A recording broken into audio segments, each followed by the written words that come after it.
Ma sœur a ri au dîner. Rencontrer mon fiancé, un ranger. Elle s'est moquée de mon uniforme.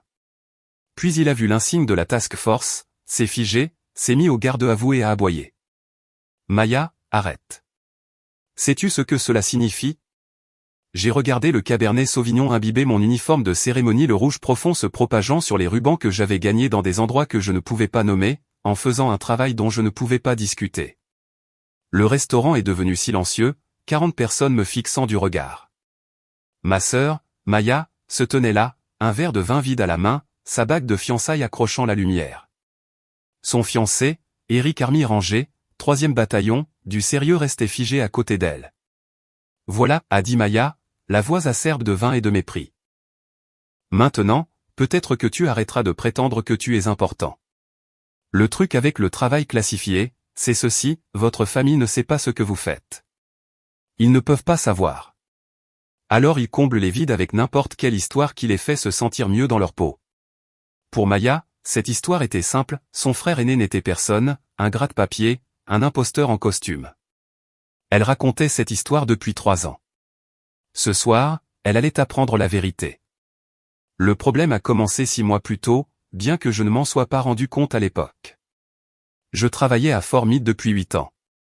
Analyste de renseignement d'origine électromagnétique, SIGIN, pour être précis. Le genre de travail où l'on est assis dans un CIF, installation d'information compartimentée sensible, et où l'on construit des dossiers de cibles pour des gens qui opèrent dans des endroits qui, officiellement, n'existent pas. Mon travail consistait à trouver des schémas, relier les points et déterminer où quelqu'un se trouverait à un moment précis pour qu'une équipe puisse se présenter et faire en sorte qu'il ne soit plus là. J'étais bon dans ce domaine. Vraiment bon. Assez bon pour qu'après 6 ans, je sois sollicité pour une joint task force au niveau du Pentagone. L'insigne sur mon uniforme n'était pas quelque chose que l'on pouvait acheter en ligne ou obtenir par les voies normales. C'était le genre de choses qui faisait taire les autres analystes de renseignement quand ils le voyaient. Mais ma famille ne savait rien de tout cela. Tout ce qu'ils savaient, c'est que je travaillais quelque part dans le Maryland et que je ne pouvais pas en parler. Maya avait décidé que cela signifiait que j'avais honte de mon travail ennuyeux, que je cherchais des excuses. Elle avait commencé doucement, des commentaires à la fête de l'Action de grâce, des blagues lors des dîners d'anniversaire. Jordan est trop occupé avec ses feuilles de calcul pour nous aider à déménager. Jordan ne peut pas prendre de congé, son classeur a besoin de lui. Ne demandez pas à Jordan ce qu'il fait, il devient sur la défensive parce qu'il n'y a rien à raconter. Mes parents ne la corrigeaient jamais. Ils acquiesçaient, riaient parfois. Mon père me tapait sur l'épaule et disait, « Eh bien, il faut bien que quelqu'un fasse les boulots ennuyeux, n'est-ce pas, fiston ?» Je laissais couler. La sécurité opérationnelle, OPSEC, m'avait été inculquée dès le premier jour. On ne corrige pas les idées fausses. On ne se défend pas. On n'explique certainement pas. On laisse simplement les gens penser ce qu'ils veulent tant que cela les empêche de poser des questions. Mais Maya n'était pas satisfaite d'un jugement silencieux, elle avait besoin d'un public. La première escalade a eu lieu en février. Maya avait commencé à fréquenter Eric 3 mois plus tôt.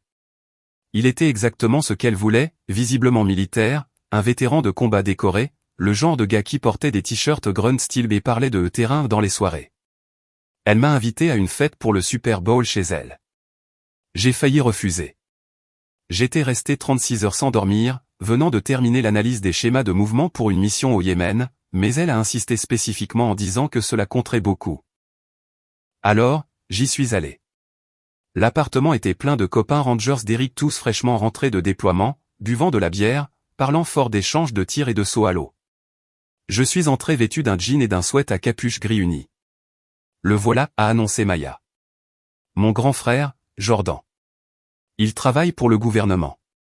L'un des amis d'Eric tatoué, cou épais, probablement un tireur d'élite m'a souri. Ah ouais? Qu'est-ce que tu fais? Analyse de renseignement, ai-je dit. Comme Jason Bourne? Plutôt de la merde sur Microsoft Excel, a coupé Maya. Elle souriait, mais ses yeux étaient froids. Jordan fixe des ordinateurs toute la journée, classe des choses. Du classement très important. Les gars on rit pas méchamment, juste avec dédain. De la façon dont on rit quand quelqu'un exagère clairement son importance. Eric s'est joint à eux. Et, mec, pas de honte dans les rôles de soutien. On a besoin de gens pour traiter nos papiers. C'est ça, ai-je dit doucement. Je suis resté 1 heure, j'ai mangé quelques ailes de poulet et j'ai regardé le match. Personne ne m'a posé d'autres questions sur mon travail. Maya continuait de faire des petites remarques. Jordan est trop fatigué d'avoir tapé toute la journée ou n'ennuie pas les gars avec tes histoires de boulot, Jordan. En sortant, Eric m'a suivi jusqu'à la porte. Eh, mec, a-t-il dit en baissant la voix. Ne prends pas les blagues de Maya personnellement. Elle est juste. Tu sais comment sont les frères et sœurs. Elle est fière de toi. Elle parle de toi tout le temps. Bien sûr, ai-je répondu. Tu fais vraiment de l'analyse de renseignement? Oui. Où ça? Je ne peux pas le dire. Il a hoché la tête comme s'il comprenait, mais ses yeux disaient qu'il ne me croyait pas. Mars a apporté la 2e escalade. Mon père m'a appelé, sa voiture était tombée en panne, la transmission était morte. Il avait besoin de 4200 $ pour les réparations, mais il ne les avait pas. Pourrais-je l'aider? J'avais déjà aidé par le passé. J'avais payé le loyer quand il avait été licencié il y a 2 ans, payé les soins dentaires de ma mère et envoyé de l'argent à Maya pour des urgences qui s'avéraient être des billets de concert ou des virées shopping. J'ai envoyé l'argent le jour même. 2 semaines plus tard, j'ai vu des photos sur les réseaux sociaux de Maya. Elle et Eric étaient dans un restaurant étoilé au Michelin à Dessay, champagne, huîtres, robe de créateur. La légende disait, quand ton homme te traite comme une reine. Je lui ai envoyé un message, je croyais que tu avais besoin d'aide pour le loyer. Sa réponse est arrivée 3 heures plus tard, papa m'a donné un peu d'argent. On dirait que sa voiture allait bien finalement. J'ai appelé mon père. Il a admis qu'il avait donné à Maya 2000 $ sur ce que je lui avais envoyé. Elle en avait besoin pour l'anniversaire d'Eric. Tu sais combien cette relation est importante pour elle. Je me suis assis dans ma voiture sur le parking de Fort Meade, téléphone à la main, essayant de décider si j'étais plus en colère pour l'argent ou pour le principe. Puis mon officier d'habilitation a appelé. Nous avions une situation en Syrie, une cible de haute valeur, HVT, avait changé ses habitudes. On m'attendait au centre des opérations. Je suis allé travailler au lieu de me disputer avec ma famille. C'est en avril que Maya a annoncé les fiançailles. Elle m'a appelé à 23 h un mardi. J'étais dans le CIF, en plein milieu de la construction d'une analyse de mouvement pour une cible qui échappait à toute détection depuis 6 mois. Je ne pouvais pas répondre. Elle a laissé 17 messages vocaux. Quand je l'ai finalement rappelée à 2 h du matin, elle était furieuse. Tu n'as même pas pu décrocher? Je suis fiancé, Jordan. C'est le moment le plus important de ma vie. Je travaillais. Tu travailles toujours ou du moins tu le prétends. Tu sais ce qu'Eric a dit? Il a dit, les vrais militaires trouvent du temps pour la famille. Il a dit que si j'étais vraiment importante pour toi, tu aurais décroché ton téléphone. Ma mâchoire s'est crispée. Dis à Eric que les vrais militaires comprennent ce qu'est la sécurité opérationnelle. Mon Dieu, tu es tellement dramatique. Tu travailles dans un bureau. Arrête de faire comme si tu étais dans les opérations spéciales. Je n'ai pas répondu. Peu importe. Eric et moi organisons une fête de fiançailles le 15 mai. C'est toi qui paies. Maya, tu me le dois. Jordan, je t'ai couvert quand on était petit. Je t'ai donné une bonne image. Et maintenant tu vas rester là et prétendre que tu es trop important pour célébrer mon bonheur? Je n'ai pas dit ça.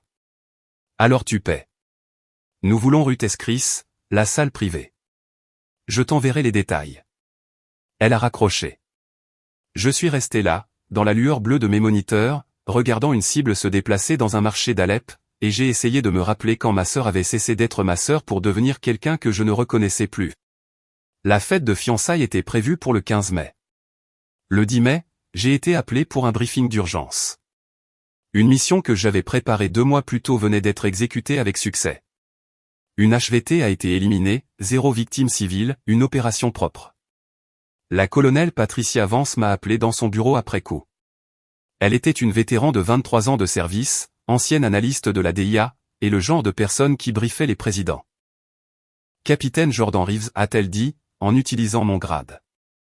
J'étais passé capitaine 6 mois plus tôt, mais la plupart des gens dans le bâtiment m'appelaient simplement par mon nom de famille. C'était un excellent travail. Le chef d'équipe a spécifiquement demandé à vous féliciter. Vous avez sauvé des vies avec cette analyse. Merci, mon colonel. Elle s'est penchée en arrière sur sa chaise. Vous avez l'air épuisé. Un quart de 72 heures. Je vais bien. À quand remonte votre dernière permission? J'ai dû y réfléchir. Il y a 18 mois. 4 jours. C'est inacceptable. Elle a ouvert mon dossier personnel. Vous avez 96 jours de congé non utilisés. Utilisez en quelques-uns. J'ai un truc de famille ce week-end. Une fête de fiançailles. Je me reposerai à ce moment-là. Son expression s'est légèrement adoucie. Votre famille sait ce que vous faites? Non, mon colonel. Ça doit être difficile. Ça va. Elle m'a étudié pendant un long moment. Vous êtes l'un des meilleurs cibleurs avec qui j'ai travaillé, Reeves. Mais ce métier dévore les gens tout cru s'il ne fixe pas de limite. Assurez-vous d'avoir quelque chose en dehors de ce bâtiment qui vaille la peine d'être protégé. J'ai hoché la tête et je suis parti. Le 15 mai est arrivé. Je me suis présenté chez Ruth S. Chris à 18 heures. La salle privée était décorée de blanc et d'or. Il y avait 40 personnes, les amis de Maya, les copains Rangers d'Eric, nos parents et quelques cousins que je connaissais à peine.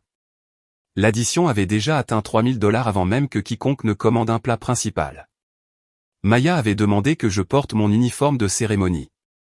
Eric veut te voir dedans, avait-elle dit. Il trouve ça cool. Je l'ai donc porté, les dress blues, les rubans polis, les chaussures cirées, avec l'insigne de la task force soigneusement caché sous mon revers comme toujours. On nous ordonnait de le garder dissimulé en public, trop de questions sinon. Je suis arrivé épuisé. Un autre quart de 36 heures, seulement 3 heures de sommeil la semaine passée. Mes mains tremblaient légèrement à cause de trop de café et de trop peu de nourriture. Maya m'a accueilli à la porte. Ah, bien. Tu as réussi à venir. On t'a gardé une place. Elle a désigné le coin le plus éloigné, à côté du poste des serveurs, la pire place de la salle. Eric était en bout de table, Maya à ses côtés, et mes parents à proximité. Tous les autres étaient regroupés, riant et discutant. Je me suis assis dans le coin et j'ai commandé de l'eau. Le dîner avançait lentement. Les plats allaient et venaient, entrées, salade, steak, encore du vin, encore du champagne. Je mangeais mécaniquement, essayant de rester éveillé. Maya ne cessait de me jeter des regards depuis l'autre bout de la pièce, murmurant à Eric en riant. Vers 20 heures, elle s'est levée avec son verre de vin. Tout le monde, je voudrais porter un toast. Le silence s'est fait dans la salle. Elle a affiché ce sourire parfait des réseaux sociaux.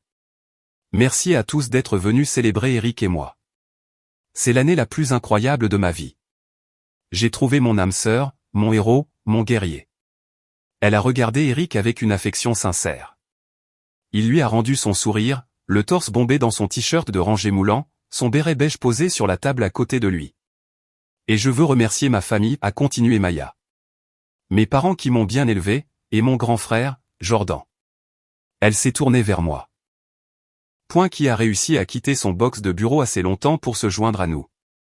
Je sais combien il est difficile pour toi de t'éloigner de tes feuilles de calcul.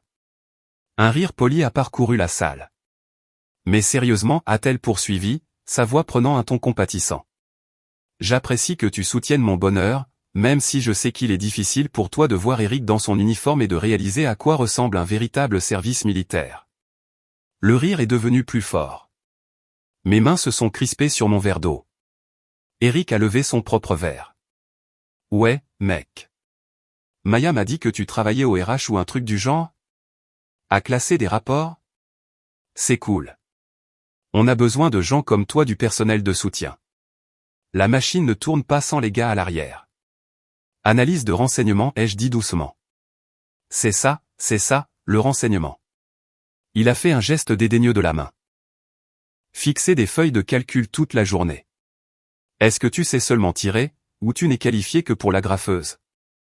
La salle a explosé. Rangée de PowerPoint, a crié l'un de ses copains. Mort par Excel, a ajouté un autre. J'ai regardé mes parents.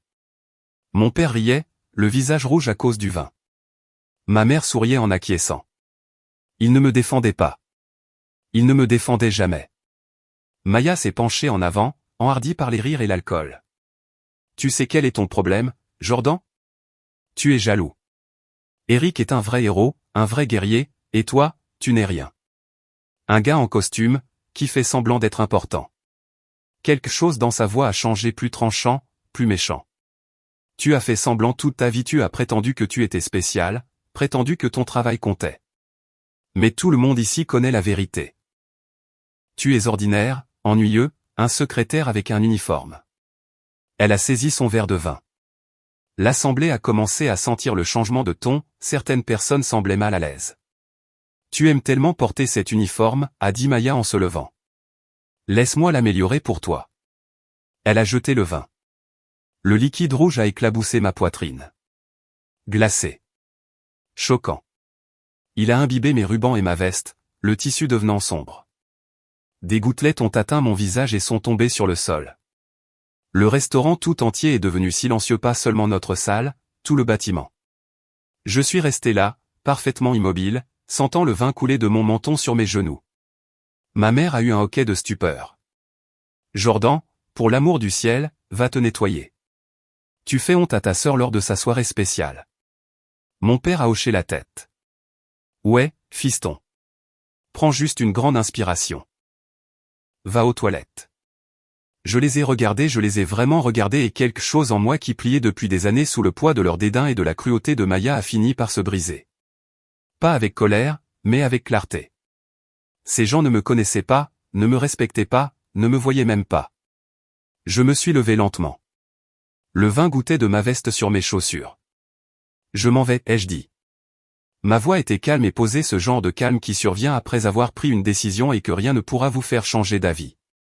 Je me suis tourné vers la porte, mais alors que je bougeais, ma veste mouillée s'est tendue. Le tissu s'est étiré sur ma poitrine, le revers s'est ouvert, et l'insigne, celui que je gardais toujours caché, celui qui identifiait mon unité et mon niveau d'habilitation, est devenu visible. Les yeux d'Eric se sont fixés dessus. Son visage est devenu blanc. Littéralement blanc, comme si tout son sang s'était retiré de sa tête en un instant. Attendez, a-t-il dit, la voix brisée. C'est un insigne de la task force. Il s'est levé si vite que sa chaise a raclé bruyamment le sol. Vous êtes au JSOC? Vous êtes avec l'unité? La salle est redevenue silencieuse, mais cette fois d'un silence différent. Eric, de quoi tu parles, a dit Maya, la voix aiguë d'irritation. C'est un faux. Il l'a probablement acheté sur Amazon ou un truc comme ça. Taisez-vous, a rugi Eric. Un volume réel, le genre de voix de commandement que l'on utilise au combat quand quelqu'un est sur le point de faire une bêtise. Maya a sursauté. La moitié de la salle aussi. Eric ne quittait pas l'insigne des yeux. Ses mains ont commencé à trembler. Vous êtes un cibleur, a-t-il chuchoté. C'est vous qui construisez les dossiers. C'est vous qui nous dites quelles portes enfoncer, quels complexes attaquer, quels itinéraires prendre. Tout son corps est devenu rigide. Je n'ai rien dit. Je n'ai ni confirmé ni nié, je suis juste resté là, dégoulinant de vin, à le regarder faire les liens. Depuis combien de temps, a demandé Eric. 8 ans. À la task force depuis 6 mois. Mon Dieu. Il a passé sa main sur son visage. Mon Dieu. Et vous nous avez laissés. Il s'est tourné vers Maya. Le regard sur son visage était de pur dégoût. Tu m'as dit qu'il était secrétaire, a dit Eric, la voix tremblante. Tu m'as fait manquer de respect à un sous-officier supérieur. Tu m'as fait déshonorer l'uniforme devant 40 personnes. Maya a essayé de rire pour détendre l'atmosphère. Eric, voyons. C'est juste Jordan. Il n'est pas, sais-tu ce que signifie cet insigne? Eric l'a coupé. En as-tu la moindre idée? Cet insigne signifie qu'il a une habilitation plus élevée que quiconque dans cette pièce. Cet insigne signifie qu'il fait des rapports à des niveaux que je ne verrai jamais. Cet insigne signifie que lorsque nous pénétrions dans des complexes en Afghanistan, quelqu'un comme lui avait passé des mois à traquer ses cibles pour que nous ne tombions pas dans une embuscade. Il m'a vraiment regardé et a vu l'épuisement dans mes yeux, le léger tremblement de mes mains dû au trop-plein de café et au manque de sommeil. Depuis combien de temps n'avez-vous pas dormi, a-t-il demandé doucement. 3 heures. Il y a 5 jours. Au travail? Oui. La mâchoire d'Eric s'est contractée. Il s'est retourné vers Maya. Cet homme a payé tout ce dîner $3000 tout en effectuant des quarts de travail qui briseraient la plupart des gens. Et tu lui as jeté du vin dessus. Tu as dit qu'il n'était rien. C'était juste pour rire. Tu ne riais pas. Tu étais cruel. Tu as été cruel avec lui pendant des années, n'est-ce pas? Le visage de Maya est devenu rouge. Eric, s'il te plaît. Restons, le mariage est annulé. La salle a explosé. Maya a hurlé. Ma mère a commencé à pleurer. Mon père s'est levé, le visage pourpre de choc. Eric, attends.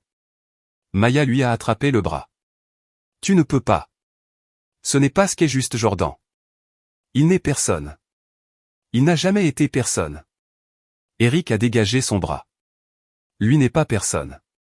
C'est toi qui le es. Il a regardé ses copains Rangers. Tous étaient devenus silencieux, les visages pâles. Eux aussi savaient ce que signifiait cet insigne. Ils avaient servi sous les ordres de gens ayant ce genre d'habilitation. Ils comprenaient les implications. On s'en va, leur a dit Eric. Ils se sont levés et sont sortis l'un après l'autre, silencieux et respectueux. Eric s'est arrêté devant mon siège, ses talons se sont joints. Le dos droit, il m'a salué un salut net et parfait au milieu du Ruth's Chris Steakhouse, devant 40 témoins horrifiés. Sergent-chef, a-t-il dit formellement, je vous présente mes excuses pour mon manque de respect. C'était inexcusable. Cela ne se reproduira plus. J'ai rendu le salut lentement, correctement. Repos, rangé. Eric a baissé la main et m'a regardé une dernière fois. Merci pour votre service, monsieur. Un véritable service. Puis il est sorti. Ses amis l'ont suivi. La salle privée a sombré dans le chaos. Maya sanglotait, ma mère criait et mon père essayait de calmer tout le monde. Je restais là, dans mon uniforme taché de vin, contemplant le désastre que j'avais accidentellement créé simplement en existant. L'une des amies de Maya, une femme que je n'avais jamais rencontrée, s'est approchée de moi prudemment. « Est-ce que c'est vrai ?» a-t-elle demandé doucement. « Ce qu'il a dit sur votre travail ?»« Je ne peux pas discuter de mon travail, ai-je répondu. Elle a hoché la tête. « Je suis désolé pour ce qu'elle vous a fait. Vous ne méritiez pas ça. Merci. » Je me suis dirigé vers la porte. Ma mère m'a intercepté. « Jordan, attends. Tu ne peux pas partir comme ça. On doit arranger ça. » Maya est dévastée. Ses fiançailles sont ruinées. Elle les a ruinées elle-même. Mais tu pourrais, elle m'a attrapé le bras. Tu pourrais parler à Eric. Lui expliquer que tu ne voulais pas, je n'ai rien fait, maman. Mais ton insigne. Ton travail. Tu aurais pu, j'aurais pu quoi? Mieux me cacher? Mentir davantage? La laisser continuer à m'humilier pour que son fiancé ne découvre pas qui je suis réellement? Le visage de ma mère s'est décomposé. C'est ta sœur. Elle m'a jeté du vin dessus, m'a traité de rien devant 40 personnes, et tu m'as dit d'aller me nettoyer parce que je lui faisais honte. Je ne voulais pas, si, tu le voulais. J'ai dégagé mon bras et je suis sorti. Le parking était silencieux. L'air frais de mai, des étoiles à peine visibles à travers la pollution lumineuse de décès. Mon téléphone s'est mis à vibrer immédiatement, Maya, maman, papa, Maya encore. J'ai bloqué les 3 numéros. Puis je me suis assis dans ma voiture, une Honda Accord de 10 ans, payée, fiable, et je me suis laissé envahir par tout ce que je refoulais depuis des années, l'épuisement, le ressentiment, la solitude profonde de faire un travail important tout en étant traité comme si on ne comptait pas. Mon téléphone a vibré à nouveau. Un numéro inconnu. J'ai répondu. Capitaine Reeves, une voix masculine, calme et professionnelle, a parlé. C'est Eric Brennan. Je viens de quitter la fête de fiançailles de votre sœur. Je n'ai pas répondu. Je voulais appeler pour m'excuser correctement, a-t-il continué. Ce que j'ai dit sur vous, sur votre travail. C'était irrespectueux et mal. Maya m'avait dit que vous étiez dans un rôle de soutien.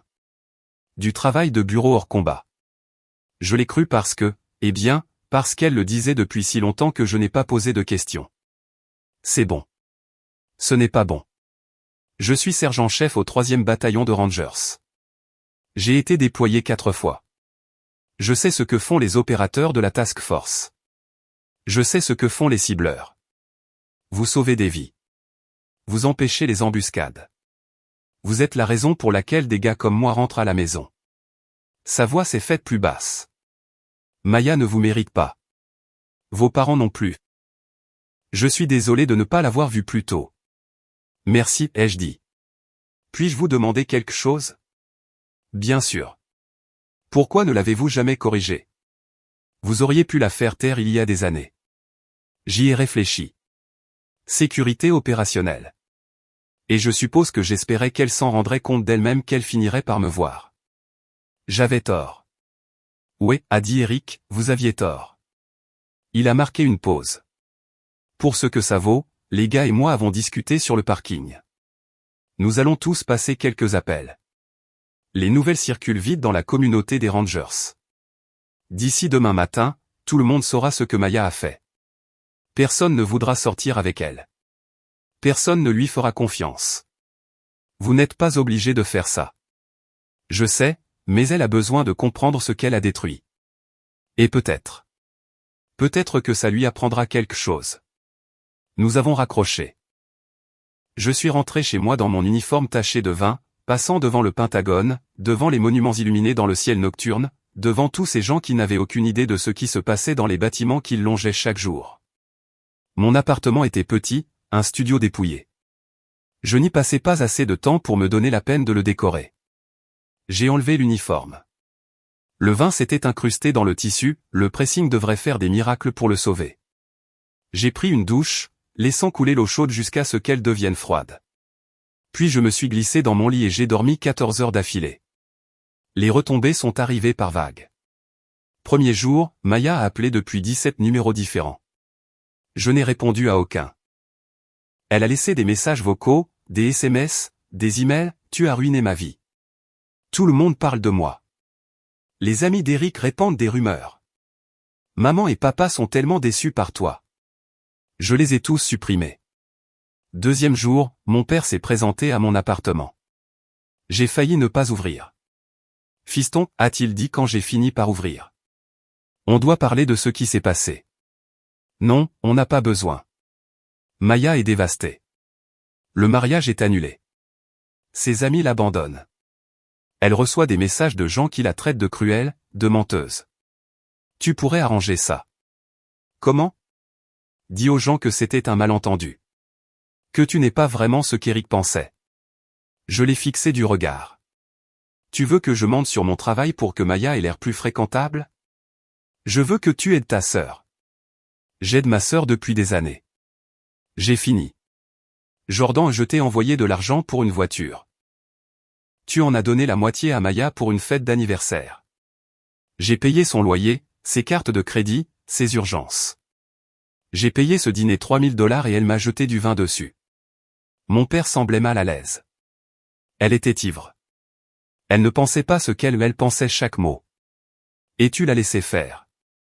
Maman l'a laissé faire. Vous êtes tous les deux restés là à rire pendant qu'elle m'humiliait.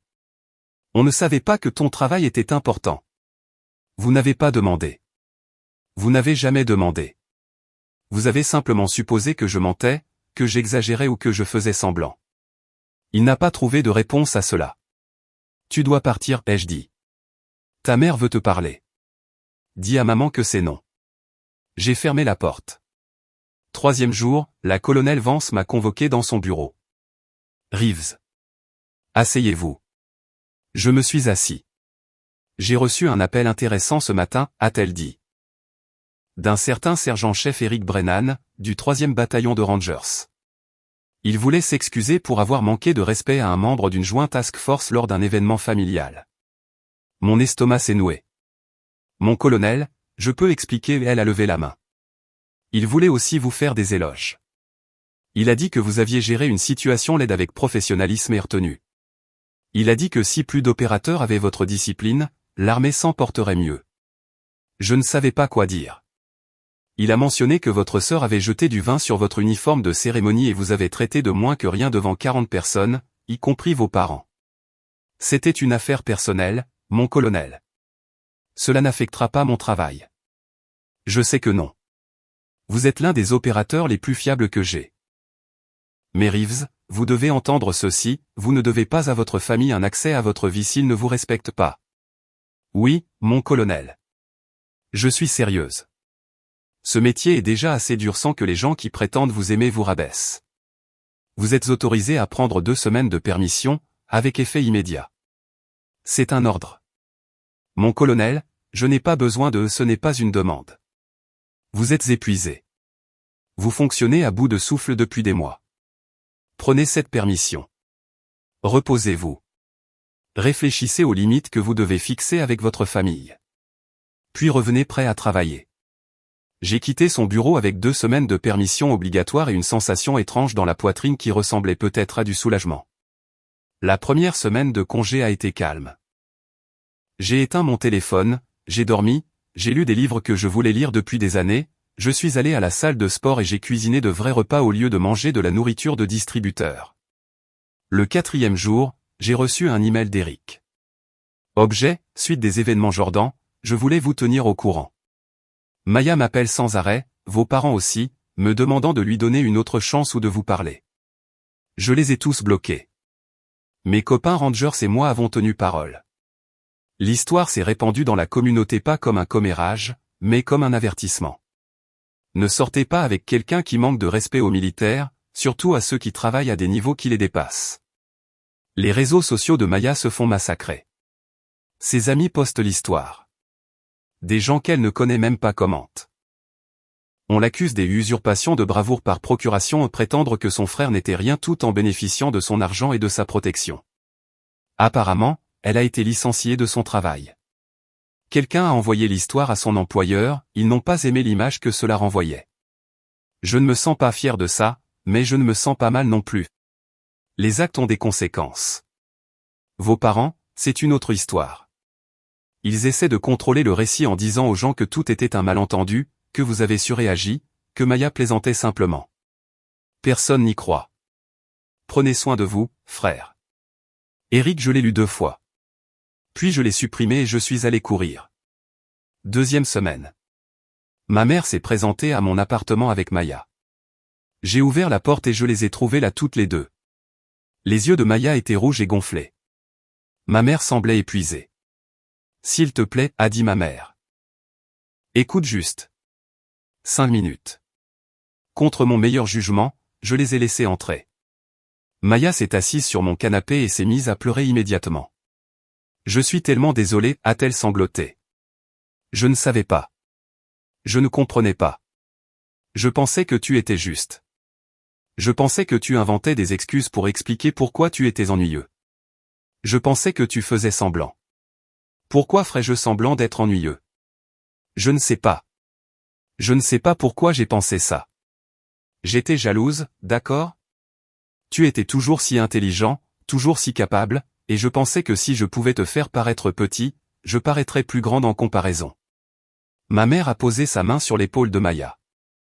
Elle a fait une erreur, Jordan. Une erreur terrible. Mais c'est ta sœur. La famille pardonne. Est-ce que la famille s'humilie en public, ai-je demandé doucement. Est-ce que la famille se jette du vin dessus? Est-ce que la famille vole de l'argent et ment à ce sujet? Maya a relevé la tête brusquement. Quoi? Papa t'a donné $2000 sur l'argent que j'avais envoyé pour les réparations de la voiture. Tu l'as dépensé pour le dîner d'anniversaire d'Eric. Son visage est devenu livide. J'ai payé ton loyer pendant 2 ans, payé tes urgences, je t'ai renfloué financièrement au moins une 12aine de fois. Et tu m'as remercié en disant à tout le monde que j'étais un moins que rien. Je ne pensais pas ça comme ça. Tu pensais exactement ça. Tu voulais qu'Eric, ses amis et tout le monde à cette fête te voient comme meilleure que moi, plus importante, plus précieuse. Eh bien Maya, ça a marché. Eric a vu exactement qui tu es. Tout le monde l'a vu. La voix de ma mère est devenue tranchante. C'est de ça que je parle. Tu es cruel maintenant. Vindicatif. Ce n'est pas qui tu es. Tu ne sais pas qui je suis, maman. Tu n'as jamais su. Tu n'as jamais demandé. Ce n'est pas juste. Ah bon? Tu as ri quand Maya m'a traité de secrétaire. Tu m'as dit de me nettoyer quand elle m'a jeté du vin dessus. Tu ne m'as pas défendu une seule fois en 3 ans de moquerie. Elle n'a pas répondu. Je n'essaie pas de blesser Maya, ai-je dit. Je ne répands pas d'histoire et je ne dis pas aux gens de l'éviter. Mais je ne vais pas arranger ça non plus. C'est sa conséquence et la tienne, et celle de papa. Alors c'est tout, la voix de Maya s'est brisée. Tu en as fini avec nous? J'en ai fini d'être ton distributeur de billets et ton punching ball. Si tu veux une relation avec moi, elle sera différente. Plus d'argent. Plus besoin de te couvrir. Plus besoin de te laisser prétendre que je ne suis rien. Et si je n'y arrive pas? Alors nous n'aurons pas de relation. Elles sont parties 20 minutes plus tard. Je n'ai plus jamais eu de nouvelles de Maya. Mes parents ont envoyé quelques emails au cours des 6 mois suivants, des cartes d'anniversaire, des cartes de Noël, des messages génériques qui ne reconnaissaient pas ce qui s'était passé. Je n'ai pas répondu. 3 mois après le dîner, j'ai été promu major. La colonelle Vance m'a recommandé pour un poste au quartier général du SOCOM à Tampa. Plus de responsabilités, un meilleur salaire et la chance de travailler avec les meilleures forces d'opération spéciales au monde. J'ai accepté. Le jour où j'ai quitté Fort Meade, Eric m'a envoyé un dernier message: j'ai appris votre promotion. Félicitations, monsieur. Vous l'avez mérité. Pour ce que ça vaut, vous avez eu raison de partir. Certaines personnes ne méritent pas d'avoir accès à vous. Soyez prudent là-bas. SSG Brennan. J'ai sauvegardé le message pas parce que j'avais besoin de validation, mais parce qu'il me rappelait que le respect se gagne par les actes, et ne s'exige pas par le sang. Ma famille a choisi l'humiliation. Eric a choisi l'honneur. Et j'ai choisi ma propre voie. Épilogue 1 an plus tard. Tampa a été bénéfique pour moi. Le travail était dur, les horaires brutaux, mais j'étais entouré de gens qui comprenaient ce que je faisais et pourquoi cela comptait. Je me suis fait des amis, de vrais amis, des opérateurs et des analystes qui étaient passés par là où je suis passé, qui avaient fait ce que j'avais fait. Des gens qui vous mesurent à votre compétence et votre intégrité, pas selon si vous les faites se sentir importants. J'ai commencé une thérapie avec une femme civile très gentille nommée Dr Rebecca Shaw, spécialisée dans les familles de militaires. Elle m'a aidé à démêler des années d'obligation et de culpabilité. Vous n'étiez pas responsable de la gestion de leurs sentiments à votre égard, m'a-t-elle dit un jour. Vous étiez responsable de faire votre travail et de vivre avec intégrité. Vous l'avez fait. Ce sont eux qui ont échoué envers vous, pas l'inverse. Le jour de l'anniversaire du dîner, j'ai reçu un message LinkedIn de quelqu'un que je ne connaissais pas. Bonjour, Jordan. Je m'appelle lieutenant commandé Sarah Brennan. Je suis la sœur aînée d'Eric. J'ai entendu parler de ce qui s'est passé à la fête de fiançailles de votre sœur l'année dernière. Je voulais que vous sachiez, Eric parle de vous comme d'un héros. Il raconte cette histoire à chaque nouveau rangé de son bataillon. Il s'en sert comme d'un exemple sur le respect et l'humilité. Il dit que vous ne vous êtes jamais vanté, que vous n'avez jamais corrigé personne, que vous avez simplement laissé votre travail parler pour vous et que c'est ce que font les vrais guerriers. Merci pour cet exemple. Sarah. Je l'ai lu 3 fois. Puis j'ai fermé mon ordinateur portable et je suis allé courir le long du front de mer de Tampa, regardant le coucher de soleil peindre le ciel d'orange et d'or. Mon téléphone a vibré dans ma poche. Pendant un instant, je me suis demandé si c'était Maya ou mes parents, une ultime tentative de réconciliation. Ce n'était pas eux. C'était la colonelle Vance. Reeves, à quelle vitesse pouvez-vous être à MacDill? Une situation se développe. J'ai besoin de votre regard dessus. 20 minutes, mon colonel. Bien. À tout de suite. J'ai fait demi-tour et j'ai couru vers mon appartement, passant devant les touristes, les familles et les gens vivant des vies ordinaires. Et j'ai ressenti quelque chose que je n'avais pas ressenti depuis des années avec ma famille, la paix. Parce que j'avais enfin appris la leçon la plus difficile, certaines personnes ne vous verront jamais pour qui vous êtes. Et ce n'est pas grave. Vous n'avez pas besoin d'elles pour cela. Vous avez juste besoin de vous voir vous-même.